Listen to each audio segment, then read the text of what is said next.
tragedy, and this family were coping with such dignity. There was no hatred, there was no resentment, there was just, you know, just decency, and I just thought that my life had become, and I'd become an absolute pig. Collected lots of things for many years, and then you suddenly sold it. Yeah, well, I realised a long time ago that I was in trouble, as far as my life goes. I mean, you couldn't come down to my house without falling over things, possessions. There was nowhere for anyone to sit. And I'm a compulsive anything, you know, I'm a compulsive. I bought things to fix me, I drank to fix me, I ate to fix me, I travelled to fix me, but nothing, as I said before. Until you like yourself, you can't fix yourself. And I don't, obviously, this, I thought, if I sell half of it, I'm still not going to get rid of it. I enjoyed collecting things because it taught me about art. I knew nothing about art. I was ignorant before I collected things. And I like beautiful things. I like to look at nice paintings and beautifully designed things. But I got so much of it, and I just needed to clear my life out. And I did that. Then I knew I wanted to sell my football club and pare my life down to make it a little more simple than it is, because I had too many fingers in too many pies. And I didn't know what to do. I was going, Christ, how am I going to get out of this situation? I was wound up like a ball of string, and knotted, and not knowing how to untie the knot. And I thought, to release myself from this, I've got to start getting rid of things rather than multiplying making things simpler rather than making things more complicated. My life was so complicated. I'd made it like that. Nobody else had done it but me. So I had to solve it. And it was only me that could make the decision to do that. I had a choice, and I decided one day I must start to simplify my life. And it's taken me 3.5 years. I didn't stop drinking, and that didn't simplify my life at all. But at least I knew 3.5 years ago, 4 years ago, that I needed to do it. And I finally got round to doing it. Does it hurt when journalists seem to worship all the negative things about you? I'm beyond that sort of hurt anymore. I think when I went through the ordeal with the Sun newspaper over here, to do with the sexuality thing and the rent boy thing, which I fought and I won, it did me did my self-esteem good, because I mean it was a terrible time in the country where ignorance and bigotry was running wild, not just about AIDS, about homosexuals, but about black people. And there was, it was a very dangerous feeling in this country that was being whipped up by the tabloid media. And I had to fight that. I had to, it was good for me. I had to stay here. Because one time in my life I couldn't run away, because I'd have run away, I'd have looked guilty, and I was determined to fight that. And since I've done that, I think I got I got respect from.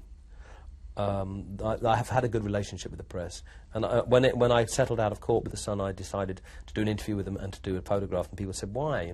I said, "Because I can't live with resentment. I can't. It's over and done with. I've won. I've made my point. Now I must get on with my life. So if I sit here being bitter about it, I'm going to be bitter, really bitter, because it was very, very painful. And if I can get through that, I get through any piece of gossip. I mean, I'm always in the newspapers over here, and I don't do interviews much with the press. I do interviews with television and radio because I know what I'm saying.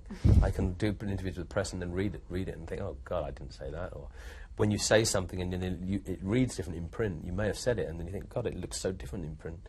And I've made that mistake before. When I went to treatment to stop drinking, and I read a Playboy interview I did in early 70s anyway, and I read it and I thought, what an arsehole. I mean, I just read it, and couldn't believe I was saying all these things, and I thought, it's better to say nothing now, unless you do it on television, and you do it sober, and you do or radio, and don't do print interviews.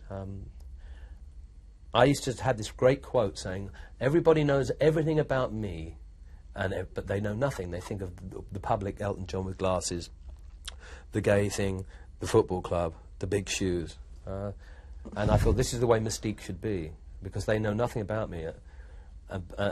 They think they know everything, but they know nothing. But that was that's a very damning indictment, because I felt the same way. I knew all that a bit, but I didn't know anything about me either. So I think having survived that thing with the Sun, it's made me stronger, and it's made me less resentful. Just let things go. Don't hold grudges. So it taught me a lesson, and I'm glad I fought it. Not because of proving the point, and I was determined to prove my point because I was innocent, but just to. I was very lucky to be able to fight it because I had the money to do it. A lot of people in that period of time were being attacked in newspapers and just didn't have the means. It's a long process. It's a very painful process.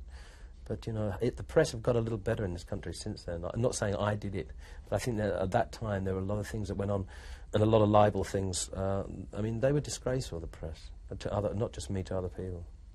Last week you played at a birthday party at the royal families. There you go. I wasn't there. You weren't there? No, it was in all the newspapers. Oh, yeah, it was. Big thing in the Norwegian newspaper. Yeah, I was playing the piano for the Queen Mother, and they were having a sing-song. Yeah. I wasn't even on the guest list. I mean, I'm not saying that, but there wasn't even an invitation. It's like there was also a thing in the newspaper that the Ministry of Defence said that myself, Phil Collins, and Eric Clapton were going to the Gulf to play for the troops. I wasn't even asked to do that. I mean, so you really have, in the tabloid press, in this country, I can't speak, European countries aren't so bad as far as I'm concerned, but in this country, being a journalist in those papers, I don't really think they're journalists, some of them. They don't have any, they just make things up, you know. I wasn't there. I wasn't anywhere near it. I was at home having cooking myself a dinner, which for me was a major feat. So, no, that's not true. I wasn't there. So that's just a pure example of what I've been saying. But you were in Russia in 1979. Yes, I was there. I was there in body anyway in 1979. I really anywhere knew that I hadn't played before because it's a challenge. It makes you feel fearful because you don't know how people are going to react. They don't speak your language, so you really have to bring out your best instincts as a performer. You really have to work at it. I mean, playing in America, Australia, and Britain is fine because they're English-speaking countries, and New Zealand and Canada.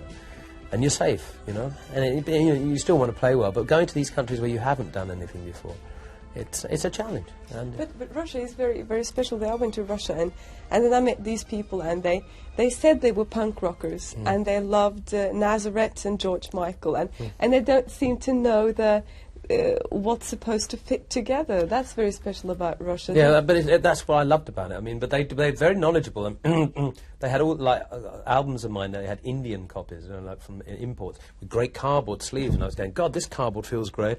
And they listen. They glean all their information from the radio, and they were so kind. I mean, they gave me so many things that they'd obviously saved up so much money for on the black market, and I found them to be delightful. And the naivety there is brilliant. I love it. I think that's great. And that's a long time ago now. It's 11 years ago. And I also went a year before the Olympic Games, and I think I was used. They were hoping for a lot of publicity, and there was a lot of publicity about it. It made the front page of the New York Times, the London Times, and the Los Angeles Times.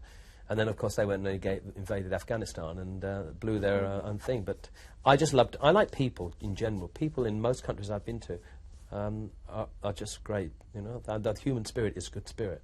And I'm an entertainer, and if I can play and win that spirit over, that makes me feel so good. It's strange, you seem to love people so much and you didn't love yourself. No.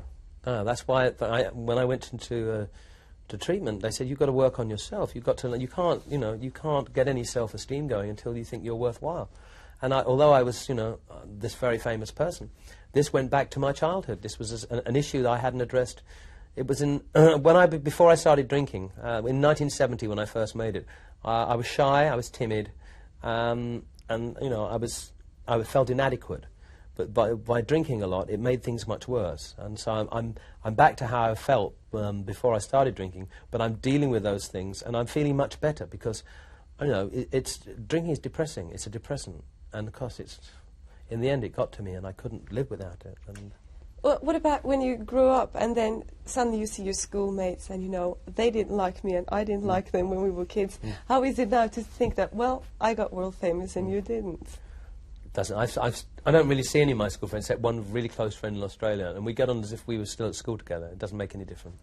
A lot of them, it's their problem with their attitude is, oh, you won't want to know me now you're famous. And it's like, oh, God. I don't think I've changed. I haven't changed that much towards people. I changed towards myself.